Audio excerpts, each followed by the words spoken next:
इस वीडियो में हम लोग क्लास 12 हिस्ट्री का जो सब्जेक्टिव क्वेश्चन होगा, जो इम्पोर्टेंट क्वेश्चन है, जो आपके एग्जाम के पॉइंट ऑफ व्यू से इम्पोर्टेंट है, उस क्वेश्चन को हम लोग पूरी डिटेल के साथ देखने वाले हैं।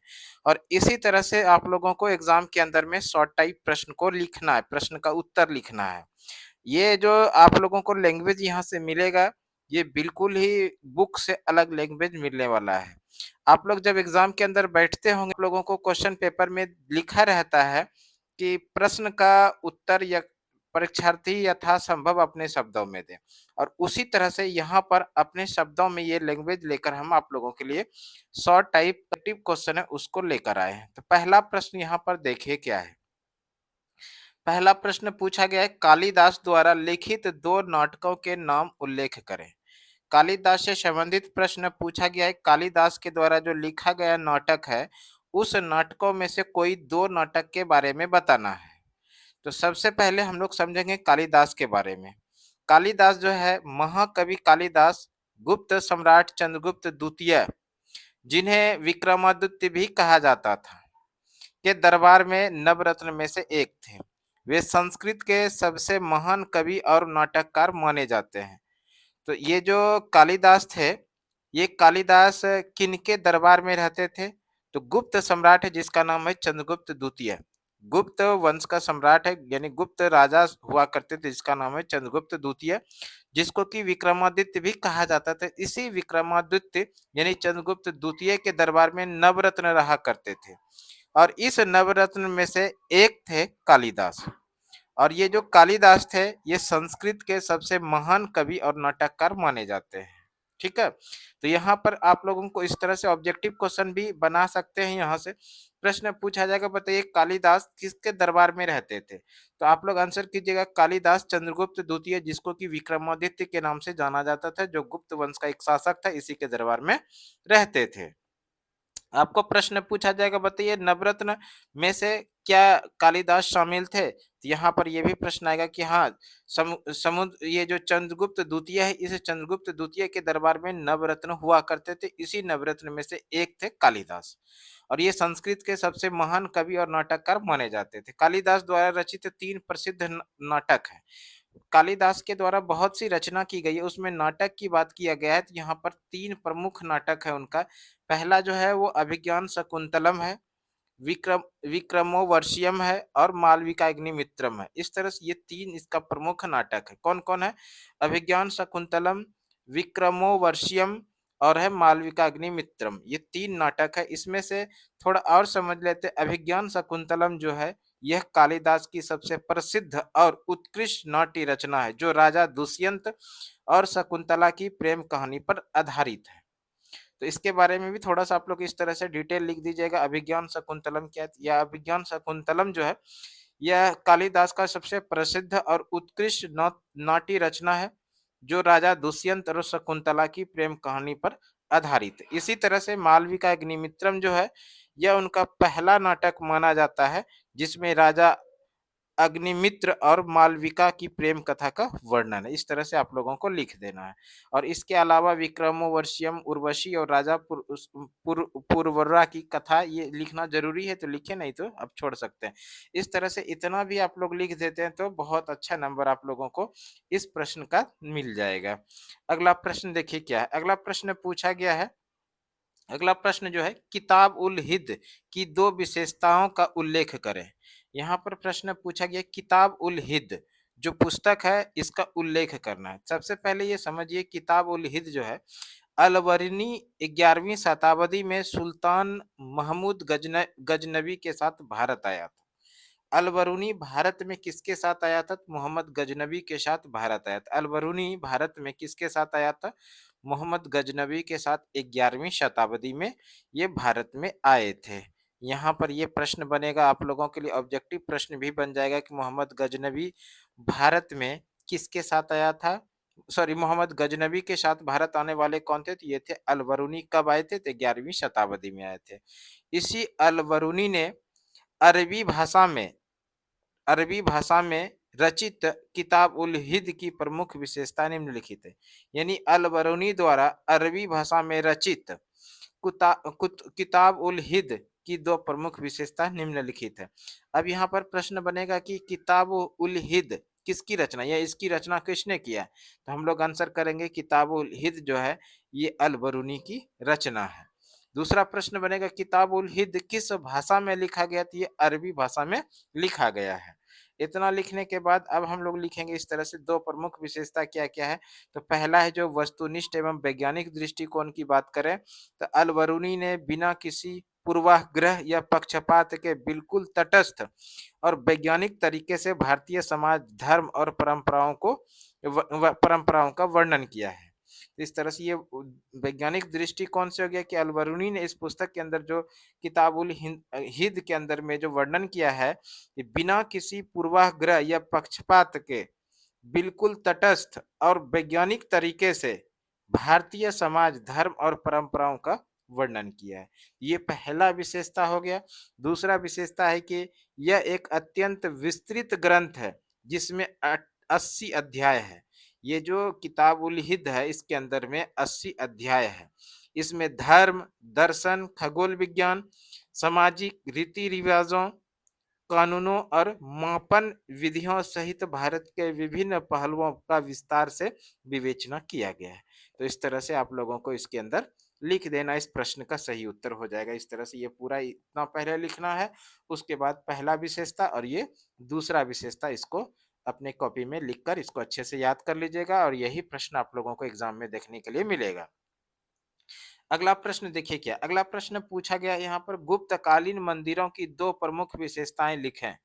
गुप्तकालीन मंदिर के दो प्रमुख गुप्तकालीन मंदिरों की दो प्रमुख विशेषता लिखना है। गुप्त काल में जो मंदिर हुआ करते थे इस मंदिर की प्रमुख दो विशेषता को लिखना है। ये प्रश्न पूछा गया है। तो इसका आंसर इस तरह से लिखेंगे गुप्तकालीन मंदिरों की दो प्रमुख विशेषताएं निम्नलिखित है। गुप्तकालीन मंदिरों की दो प्रमुख विशेषताएं निम्नलिखित है। पहला है यहाँ पर जो होगा ये जो लिखा गया सपाट है। थोड़ा ध्यान रखिएगा ये क्या है? सपाट लिखा गया। ये है सपाट। सपाट यहाँ पर सपाट छत और ऊंचा चबूतरा पहला ये हो गया आपका विशेषता। प्रारंभिक गुप्तकालीन मंदिरों की छतें प्रायः सपाट होती थी और यहाँ पर ये जो है सपाट है। ठीक है, नीचे देखिए किस तरह से। तो प्रारंभिक गुप्तकालीन मंदिरें की जो छतें होती थी वह प्रायः सपाट होती थी। इन्हें ऊंचे चबूतरे अधीनस्थ या जगती या बनाया जाता था जहां चढ़ने के लिए चारों ओर सीढ़ियां बनी होती थी। ये जो मंदिर है ये मंदिर देखिए ये सपाट है। पहले इसको इस तरह से बनाया जाता था और चारों तरफ से इस पे चढ़ने के लिए सीढ़ियां हुआ करती थी और इसके ऊपर में ये मंदिर बनाया जाता था।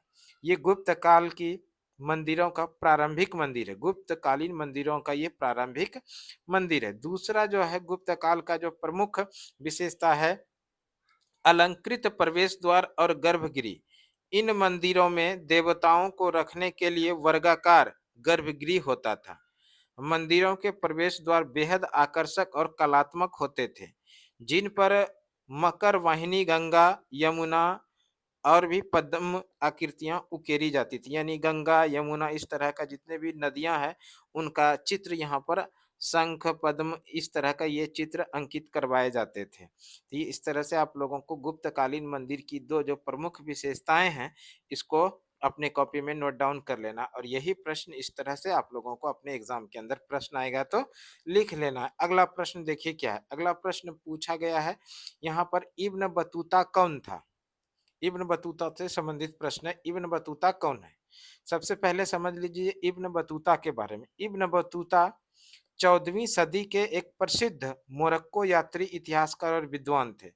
इब्न बतूता 14वीं सदी के एक प्रसिद्ध मोरक्को का यात्री था और एक इतिहासकार और विद्वान थे।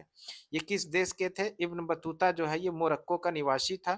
मोरक्को के रहने वाले यात्री थे, इतिहासकार थे और विद्वान थे और ये जो मुख्य रूप से प्रचलित है, प्रसिद्ध है, फेमस रहा है वो 14वीं शताब्दी में। 1333 ईस्वी में वह मोहम्मद बिन तुगलक के शासनकाल में भारत आए। प्रश्न पूछा जाएगा, बताइए मोहम्मद बिन तुगलक के शासनकाल में मोरक्को यात्री कौन भारत में आए थे? तो हम लोग आंसर करेंगे इब्न बतूता। इस तरह से ये ऑब्जेक्टिव क्वेश्चन में भी यहाँ बन सकता है।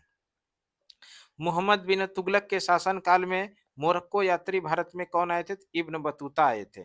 इब्न बतूता भारत में कब आए थे? 1333 ईस्वी में आए थे। किनके शासन काल में आए थे? मोहम्मद बिन तुगलक के शासन काल में आए थे। और इसी के द्वारा एक इसका प्रसिद्ध यात्रा वृत्तांत है जिसका नाम है रेहला। तो इस तरह से इसको लिखने के बाद इतना लिख लीजिएगा, इब्न बतूता 14वीं सदी के एक प्रसिद्ध मोरक्को यात्री, इतिहासकार और विद्वान थे। 1333 ईस्वी में वह मोहम्मद बिन तुगलक के शासनकाल में भारत आए थे। इतना लिखने के बाद आप पैराग्राफ चेंज करके लिखेंगे इस तरह से कि मोरक्को लौटने के बाद सुल्तान के आदेश पर उन्होंने अपने यात्रा अनुभवों को एक पुस्तक अरबी भाषा में संकलित करवाया जिसे रेहला कहा जाता है। इतना लिख देना है, ठीक है। तो यहाँ पर देखिए इस तरह से लिखने के बाद आप लोग ऑब्जेक्टिव भी बना सकते हैं। प्रश्न आएगा कि बताइए इब्न बतूता किस देश का रहने वाला था? तो इब्न बतूता मोरक्को का रहने वाला था। इब्न बतूता भारत में कब आए थे? तो इब्न बतूता भारत में 1333 में आए थे। इब्न बतूता किनके शासन काल में आए थे? इब्न बतूता मोहम्मद बिन तुगलक के शासन काल में आए थे। और इब्न बतूता का एक प्रसिद्ध पुस्तक जो है यात्रा वृत्तांत जो है उसका क्या नाम है? तो इसके यात्रा वृत्तांत का नाम है रेहला। और यहाँ पर प्रश्न पूछा जाएगा रेहला जो है ये किस भाषा में लिखा गया है? तो हम लोग आंसर क्या करेंगे? अरबी भाषा में लिखा गया था। तो इस तरह से आप लोगों को ये सब्जेक्टिव भी याद रख लेना है और इसके साथ-साथ में आप लोगों को यहाँ पर ऑब्जेक्टिव का भी प्रश्न बना सकते हैं, ठीक है। अगला प्रश्न पूछा गया है कि विजयनगर साम्राज्य के 4 राजवंशों के नाम लिखें।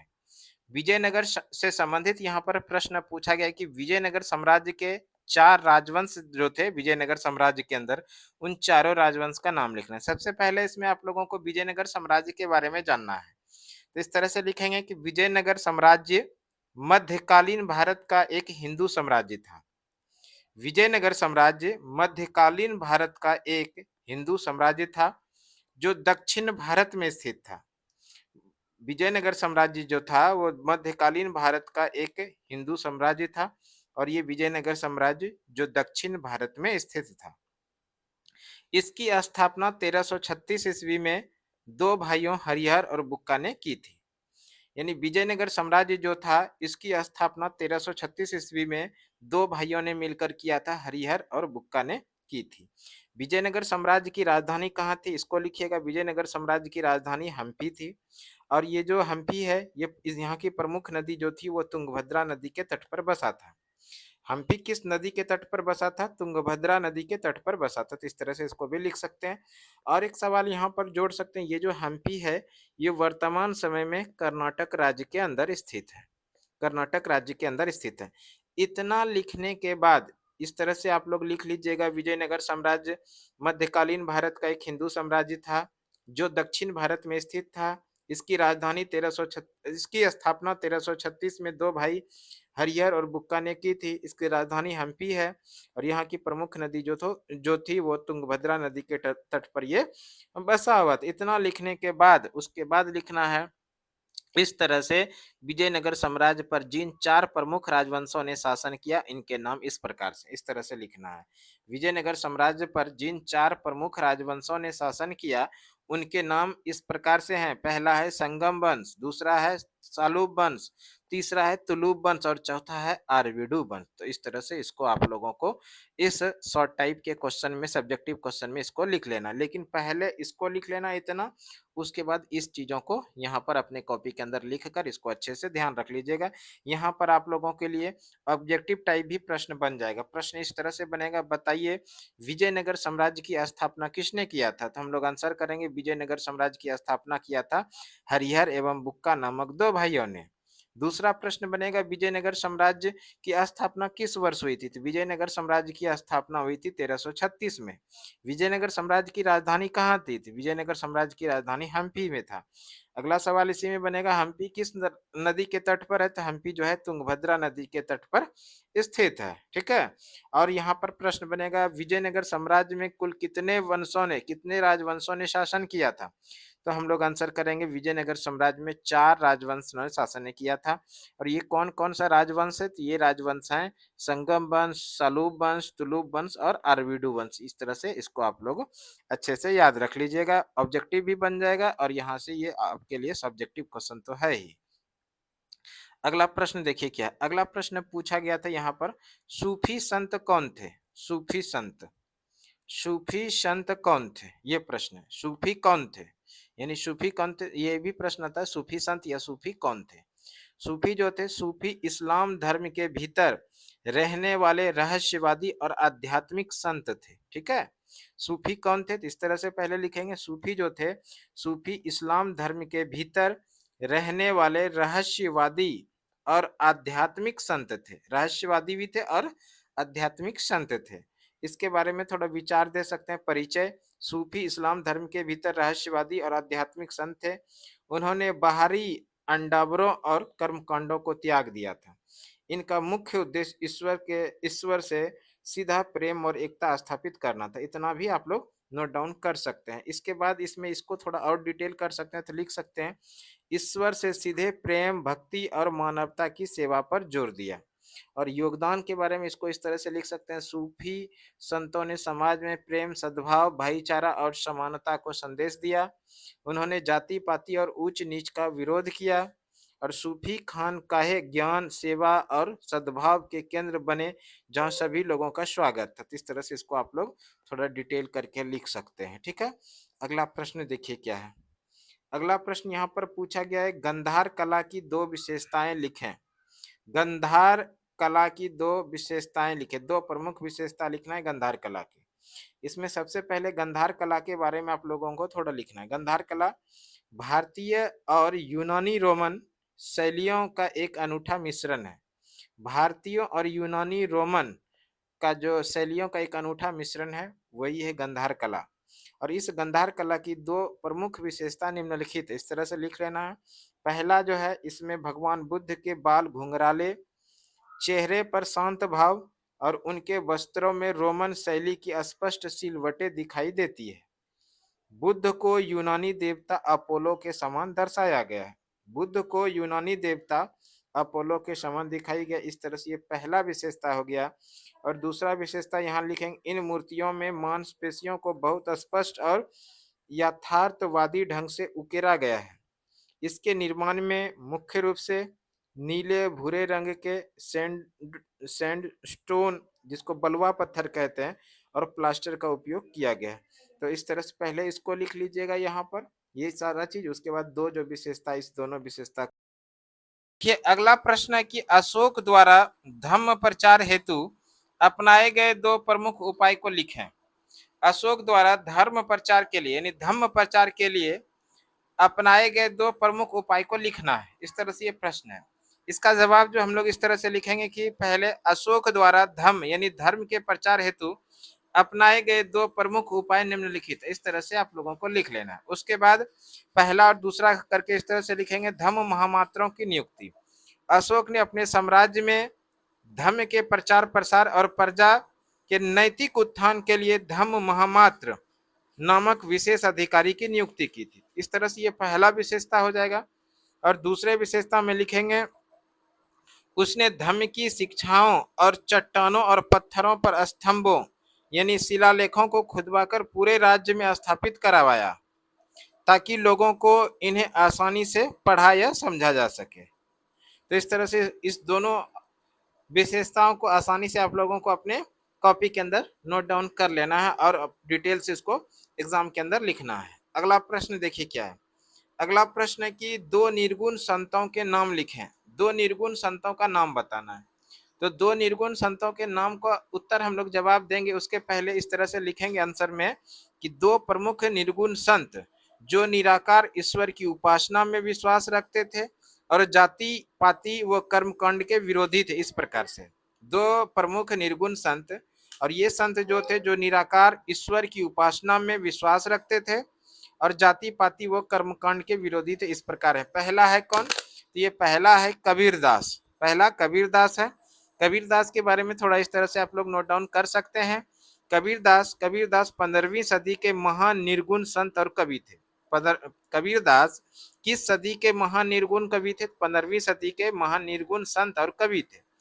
उन्होंने पाखंड, कर्मकांड, जाति पाति और मूर्ति पूजा का विरोध किया तथा एक निराकार ईश्वर की भक्ति पर बल दिया। तो इस तरह से आप लोगों को पहला विशेषता तो ये हो गया, पहला निर्गुण संत के बारे में। दूसरा लिखेंगे गुरु नानक। गुरु नानक देव जी 15वीं-16वीं सदी के महान संत एवं सिख धर्म के संस्थापक थे। इस तरह से लिखना है। उसके बाद लिखना है, इन्होंने एक एक निराकार ईश्वर, एक ओंकार की उपासना पर बल दिया और जाति पाति उच्च नीच का विरोध किया। इसको भी आप लोगों को इस तरह से लिखना है। तो यहाँ पर आप लोगों के लिए ऑब्जेक्टिव प्रश्न भी बनेगा।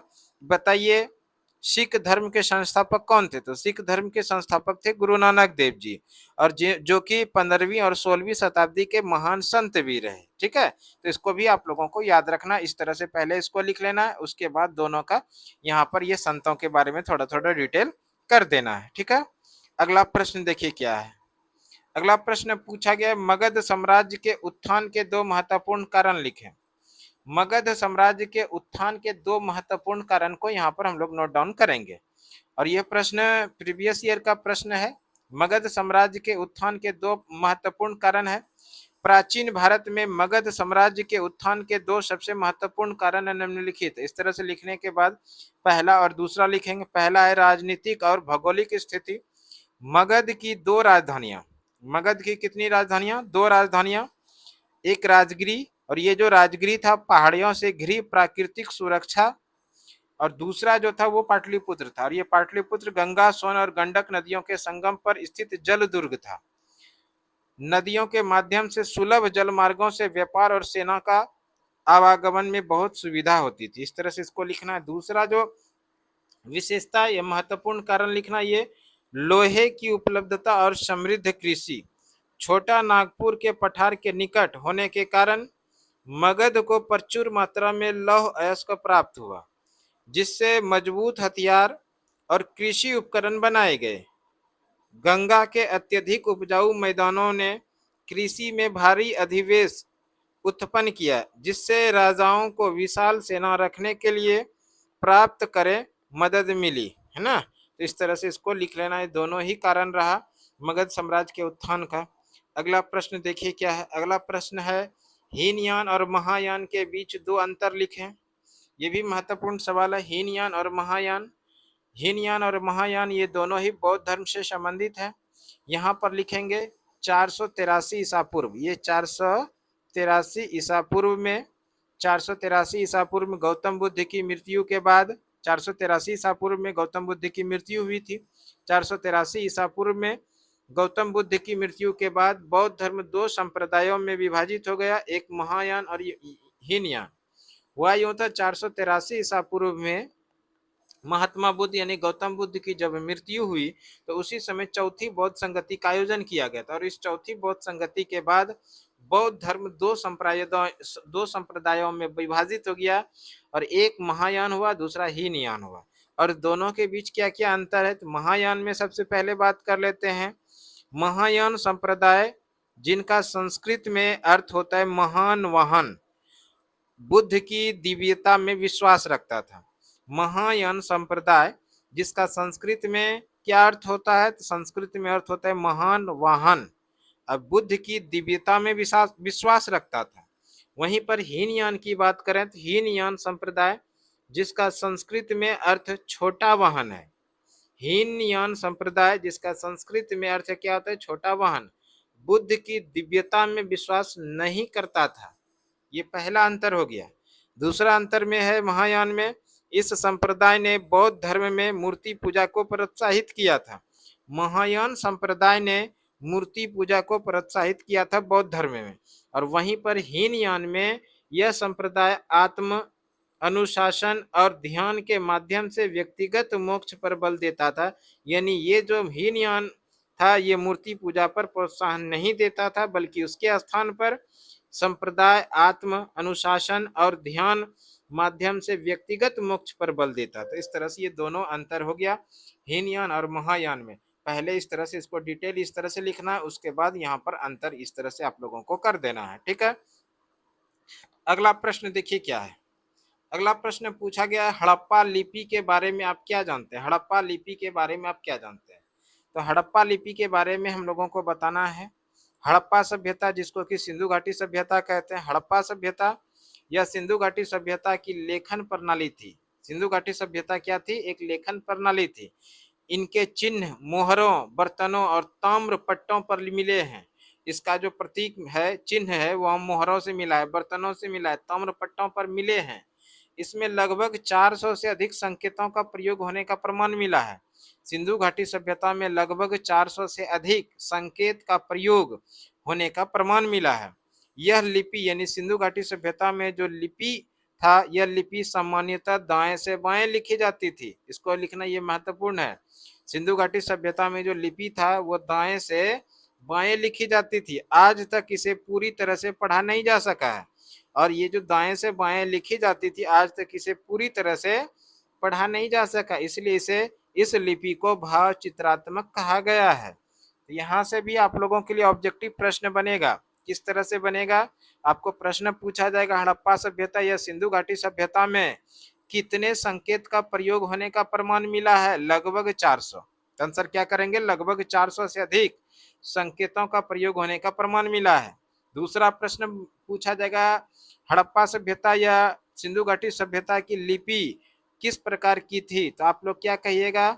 लिपि दाएं से बाएं लिखी जाती थी, इसलिए इसको अभी तक पूरा पढ़ा नहीं गया है।